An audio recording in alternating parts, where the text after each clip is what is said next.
नमस्कार दोस्तों, स्वागत करती हूँ आप सभी का अपने channel vastu vision with astro Padma पर। आशा करती हूँ कि आप सभी स्वस्थ होंगे, व्यस्त होंगे और मस्त होंगे। और हो भी क्यों नहीं, इतनी सुंदर सुंदर जो ट्रांजिट की बातें आ रही है, ये 2025 बहुत सारे अप्स एंड डाउन्स को लेकर आने वाला है हम सभी के लिए, क्योंकि हम सभी की कुछ ना कुछ राशियाँ हैं, कुछ ना कुछ लग्न है। और ये जो 5 एलिमेंट्स हैं ना, जो हमारे पूरे ब्रह्मांड में है, वही हमारे शरीर में है। और प्लैनेट्स क्या है, उन्हीं तत्वों को हमारे अंदर के तत्वों में और बाहर के तत्वों में ही तो सामंजस्य बिठाते हैं। तो this is not anything external.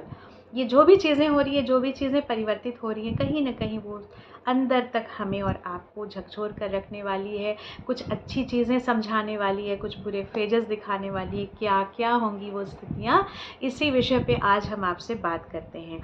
तो एक बार मैं फिर से स्वागत करती हूँ आप सभी का अपने channel vastu vision with astro Padma पर। दोस्तों, आज हम बातें करेंगे कि कर्क राशि वालों के लिए जो गुरुदेव यानी बृहस्पति ग्रह का ट्रांजिट जो मिथुन राशि से होने वाला है, वह उनके लिए कैसा प्रभाव लेकर आएगा। मैंने पहले भी आपसे चर्चा की है कि लग्न हमारा शरीर हो गया है और राशि हमारी मानसिक स्थिति हो गई है। तो यह जो परिवर्तन है, यह शारीरिक रूप से ज़्यादा अधिक कहीं ना कहीं उनकी मानसिक स्थिति पर ज़्यादा प्रभाव देने वाला है। दोस्तों, कर्क राशि में जो गुरुदेव हैं, ये इनके 6th और 9th हाउसेस के ऑनरशिप में है। यानी कि 6th हाउस को, यानी कि छठे घर को और 9वें घर को वो लीड करते हैं, उसके वो ओनर हैं। और अगर हम भचक्र में देखें तो बृहस्पति जो है वो आपके धन के, आपके इनकम के, आपके संतान के, आपके भाग्य के, इन सभी भावों के जो है वो बेसिकली कारक हैं। तो क्या होता है ना कि जब बृहस्पति जैसा बड़ा ग्रह, एक तो वो स्लो मूविंग प्लैनेट है, बहुत समय तक, लगभग 1 साल तक एक राशि में रहते हैं, देव गुरु हैं, स्वाभाविक शुभ हैं, तो हम सभी उनसे आशा करते हैं कि उनका जहाँ जहाँ भी ट्रांजिट होगा, जहाँ जहाँ भी गोचर होगा, हम सभी के लिए फेवरेबल होगा। पर क्या वाकई ऐसा होता है? 100% नहीं। कुछ परसेंटेज इसमें सही है, लेकिन ऐसे होने के पीछे बहुत सारा कारण है दोस्तों। किसी एक ग्रह को केवल पकड़कर हम अगर पूरी कुंडली को एनालाइज करें और आपका जो फ्यूचर होने वाला है ड्यूरिंग दिस 1 ईयर, इसको अगर हम प्रेडिक्ट करना चाहें तो दिस इज़ एब्सोल्युटली रॉन्ग। ये चीज़ें 100% सही नहीं हो सकती, पहली बात। दूसरी चीज़ कि कुछ हद तक तो प्रभाव निश्चित पड़ेगा, क्योंकि ये एक बहुत महत्वपूर्ण ग्रह है, बहुत स्लो मूविंग प्लैनेट है और एक राशि में लगभग 1 वर्ष तक ये रहते हैं। तो जो ग्रह जितना ज़्यादा जहाँ स्टे करेगा, स्थायित्व के साथ रहेगा, वहाँ उतना ज़्यादा प्रभावित करेगा। अब डिपेंड करता है कि ये आपके 6th हाउस के लॉर्ड हो रहे हैं, 9th हाउस के लॉर्ड हो रहे हैं, और ट्रैवल कहाँ से कर रहे हैं? आपके 12वें भाव से। इनका गोचर कहाँ से हो रहा है? आपके 12वें भाव से। तो 12वां भाव है क्या? बेसिकली खर्चों का भाव है, हॉस्पिटल का भाव है, लॉन्ग ट्रैवल का मैं कहूँ भाव है, कहीं ना कहीं विदेश से भी कनेक्टिविटी का भाव है। बहुत सारी चीज़ें डिपेंड करेंगी कि हम पूर्ण रूपेण से इसका प्रभाव कैसे ले सकते हैं। लेकिन अभी मैं सिर्फ बृहस्पति ग्रह को ध्यान में रखकर बात करूंगी कि जब बृहस्पति ग्रह आपके 6th का लॉर्ड 12th में जा रहा है, तो आपके फॉरेन ट्रैवलिंग से कहीं ना कहीं कनेक्शन बना रहा है ना। और वहाँ से फिर आपके 6 को भी देख रहा है। तो ये बहुत सारी चीज़ों को आपको मैं बोलूँगी कि 6th हाउस की जो नेगेटिविटी है उसको थोड़ा सा मिनिमाइज़ करेगा। पहले तो बातें करते हैं कि जब वहाँ बैठेगा तो वो क्या करेगा। जब वो वहाँ बैठेगा तो आपके खर्चों को बढ़ाएगा, आपकी ट्रैवलिंग को बढ़ाएगा, आपकी यात्राओं को भी बढ़ाएगा, आपके एक्सपेंसेस को बढ़ाएगा। आप चैरिटी में हो सकता है आप अपने पैसों को ज़्यादा खर्च करें, और बहुत सारी अनावश्यक चीज़ों पे भी आपके खर्च तो बढ़ेंगे। तो why not to do it in a proper way. अगर आपके खर्चे जब हमें पता है कि बढ़ने ही वाले हैं, तो क्यों नहीं हम अपने खर्च को अच्छी अच्छी चीज़ों में बढ़ाएं। क्योंकि ये 6th के लॉर्ड होके 12th में बैठे हैं, तो हो सकता है कि कोर्ट कचहरी से संबंधित चीज़ों में अगर कहीं ना कहीं आपसे प्रीवियसली आप इन चीज़ों को फेस कर रहे हैं, तो हो सकता है इन चीज़ों में खर्चे आपके बढ़ें। ऑल्दो ये थोड़ा सा मिनिमाइज हो जाएगा, पर फिर भी वहाँ से बैठकर बृहस्पति महाराज क्या करेंगे? अपना 5th जो एस्पेक्ट है, अपनी 5वीं दृष्टि आपके 4th भाव पर देंगे, यानी कि आपके सुख के भाव पे देंगे, आपकी माता के सुख पे, आपकी माता के हेल्थ पे, आपके पर्सनल जो कहते हैं ना कि आपका जो रेसिडेंट है, आपका जो घर है, वहाँ पर देंगे। तो वो 6th लॉर्ड हो के वहाँ से देख रहे हैं, ऑल्दो 9th लॉर्ड भी हो रहे हैं। तो थोड़ी समस्याएं आपके घरेलू माहौल में क्रिएट हो सकती हैं, but although it is a very natural शुभ ग्रह है ना। बृहस्पति जो बहुत सबसे सर्वाधिक शुभ ग्रह कह रहे हैं, वहाँ पर 12th में बैठे हैं तो कंफर्टेबल तो है नहीं, और वहाँ से देखेंगे आपके 5th एस्पेक्ट से आपके चतुर्थ भाव को, तो थोड़ी सी समस्याएं वहाँ देंगे, but not bad for that particular चीज़। हो सकता है कि आपके खर्चे हो, आपके घर से संबंधित डेकोरेटिव कोई नई चीज़ों को लेने के लिए, हो सकता है वो व्हीकल्स भी खरीद सकते हैं चतुर्थ भाव से। हो सकता है आप प्रॉपर्टी भी थोड़ी बहुत खरीद सकते हैं, कहीं ना कहीं से इसका कनेक्शन भी बन रहा है, क्योंकि वो भाग्येश भी होते हैं ना। तो हो सकता है कि आपके खर्चे तो हों, but for your betterment of the house हो सकता है ये चीज़ें, आप अपने लग्जरी को, अपने शौक को पूरा करने में खर्च कर सकते हैं। दूसरी चीज़, वहाँ से अपना जो 7th एस्पेक्ट उनका आ रहा है, it is straight away coming to your 6th house, आपके छठे भाव पर आ रहा है। रोग, ऋण, रिपु इत्यादि जो शत्रु हैं, उसको वहाँ से बृहस्पति महाराज देखकर उसको थोड़ा सा कम करने वाले हैं। यानी कि आपकी जो भी अभी समस्याएं आने वाली थी, हेल्थ रिलेटेड इश्यूज तो डेफिनेटली आएंगी, बट वो थोड़ा सा मिनिमाइज भी हो जाएगा। ऑल ऑफ अ सडन हो सकता है चीज़ें आपके अनुकूल हो जाएं, बट हाँ, उसमें आपको परिश्रम लगाना पड़ेगा, उसमें आपको खर्चे भी करने पड़ेंगे।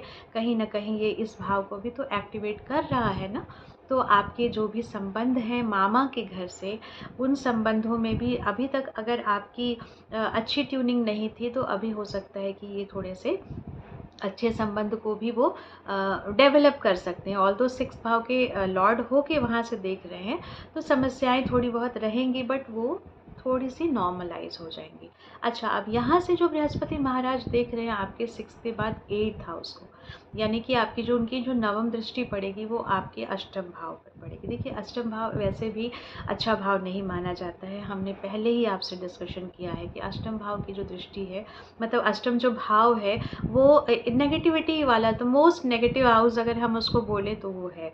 अब वहाँ से उसको देखेंगे, बृहस्पति महाराज का काम है किसी भी चीज़ को एक्सपेंड करना, उसको बढ़ा देना, तो वहाँ थोड़ी सी समस्याएं आपको हेल्थ रिलेटेड आ सकती है। आकस्मिक कोई ना कोई समस्या आपको वहाँ आएगी, और अगर आप अचानक हो सकता है आपको कोई धन संपत्ति भी प्राप्त हो सकती है all of a sudden, but आप मान के चलिए कि अष्टम पर जो बृहस्पति की दृष्टि है और 12th से बैठ की दृष्टि है, तो वो थोड़ी सी आपको हर्डल्स के साथ ही इम्प्रूव करेगा। हो सकता है कि आपको अचानक शेयर मार्केट वगैरह में अचानक या तो गेन हो जाएगा या तो लॉस हो जाएगा। लॉस की भी संभावना बहुत ज़्यादा बन रही है, क्योंकि वो वहाँ से अपने अष्टम को देख रहा है ना। अष्टम भाव अचानक का भाव होता है, और जो आपका गेन का लॉर्ड है, यानी आपका जो इनकम का जो लॉर्ड है, वो अगर 12th में चला जा रहा है और वहाँ से अष्टम को देख रहा है, तो हो सकता है कि आपको थोड़ी सी समस्याएं आएंगी। But I am very much concern about your health, क्योंकि हेल्थ संबंधित समस्याओं का आप ज़रूर उसको हल्के में नहीं लें। उन समस्याओं को आप फेस तो डेफिनेटली करने वाले हैं, तो डॉक्टर्स के पास ज़रूर देखें। किसी भी छोटी समस्या को अनदेखा नहीं करें कि ये है कोल्डन कफ है और ऐसा है तो हम उसको हल्के में ले लें, तो हार्ट संबंधित प्रॉब्लम्स आ सकता है। आपका लोअर एब्डोमेन से रिलेटेड, बॉडी के लोअर पार्ट में भी आपको थोड़ी सी समस्याएं हो सकती हैं। थोड़ा सा आपका मतलब रोग के भाव को भी वो देख रहा है, और अचानक के जो कष्ट हैं उनको भी बृहस्पति महाराज देख रहे हैं। तो इन सारी चीज़ों को अगर आप बैलेंस करना चाहते हैं, तो what you are suppose to do, कर्क राशि वाले ये करेंगे कि आप तो सबसे पहले कि थोड़ा सा अपना जो धन है, आपका खर्चा जो है, वो चैरिटी में करना शुरू कर दें। और ये चैरिटी आप स्पेशली अगर हॉस्पिटल में कर रहे हैं तो आपके लिए बहुत अच्छी चीज़ है, नहीं तो आपका पैसा जो है वकील के पास जाएगा, आपका पैसा जो है टैक्स में भी जा सकता है। हो सकता है कि अचानक की दुर्घटनाओं की समस्याओं से आपको दो चार होना पड़े। तो सबसे पहली चीज़ है कि आप अपने पैसे को, आप खर्च तो करेंगे, ये प्लानिंग कर लीजिए, तो खर्च करेंगे तो आपका परसेंटेज कहाँ कहाँ कैसा होने वाला है, इसको दीजिए। और दूसरी चीज़ है कि मैं कर्क राशि वालों के लिए बृहस्पति का ये जो गोचर है, ये उनके लिए बहुत फेवरेबल मैं नहीं मानती हूँ, क्योंकि और भी जो ग्रहों की जो गोचर हैं उन पे भी हम लोग बाद में डिस्कशन करेंगे। बट फिलहाल चूँकि बृहस्पति एक बहुत ही नेचुरल शुभ ग्रह हैं, और उनके 9th हाउस को भी लीड करते हैं, उनकी लीडरशिप है उनके पास, उनकी ओनरशिप है। तो अगर भाग्य का भाव भी द्वादश में चला जाएगा, यानी व्यय में चला जाएगा, तो हमारे भाग्य का भी व्यय हो रहा है, यानी कि हम अभी मान के चलिए कर्क राशि वाले कि अभी आपके लिए ये जो 1 साल है वो थोड़ा स्ट्रगल वाला पीरियड है। आपके लिए जो सारी चीज़ें जो इतनी हरी-हरी चीज़ें जो दिखाई जा रही हैं, ऐसी चीज़ें होने नहीं वाली हैं। Be very practical, be very prompt. आप अपने रेगुलर रूटीन को रेगुलराइज़ कीजिए। अगर आप अपने रूटीन को रेगुलर नहीं कराएँगे, नहीं बनाएँगे, अपनी दिनचर्या व्यवस्थित नहीं करेंगे, तो ये जो गुरु का ट्रांज़िट है, यह आपके लिए बहुत सुखद नहीं होने वाला है, टू बी वेरी ऑनेस्ट। इसलिए अपनी दिनचर्या को सही करें, अपने पिता के साथ संबंध अच्छे करें, उसमें संभावना है कि उसमें खराबी आ सकती है। आप धर्म के प्रति थोड़ी-सी अनैतिक चीज़ों का ध्यान रखें।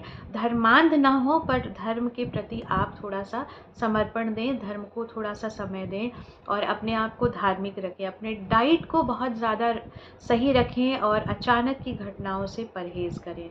तो मंदिर जाइए, अपने गुरुजनों का रिस्पेक्ट कीजिए, अपने से बड़ों का रिस्पेक्ट कीजिए, धर्म का रिस्पेक्ट कीजिए और हाँ, किसी भी छोटी समस्या को अनदेखा मत कीजिए, क्योंकि कहते हैं ना, कभी-कभी छोटा-सा जो जख्म है वो नासूर बन सकता है। तो ऐसी संभावनाएँ कर्क राशि वालों के लिए बहुत ज़्यादा है। तो ओवरऑल ये जो ट्रांज़िट है गुरु का मिथुन से, ये कर्क राशि वालों के लिए बहुत शुभ नहीं होने वाला है। थोड़ा-सा परसेंटेज डिपेंड करेगा कि आपकी जन्म कुंडली में बृहस्पति महाराज की स्थिति कैसी है और प्लस चंद्रमा की स्थिति आपके जो लग्नेश हैं उनकी कैसी है और प्लस बृहस्पति के साथ उनका कनेक्शन कैसा है। बहुत सारी चीज़ें हैं। तो अगर कर्क राशि वाले चाहें तो ये सही समय है, आप किसी अच्छे एस्ट्रोलॉजर के पास जाइए, उनसे अच्छे से डिस्कशन करवाइए, अपने चार्ट का अच्छे से रेमेडीज़ कीजिए और अपने स्वास्थ्य का बहुत ज़्यादा ध्यान रखिए। Till then take care. फिर अगली राशि वालों के लिए हम लोग अगले वीडियो में बात करेंगे। Till then take care, bye bye, good night.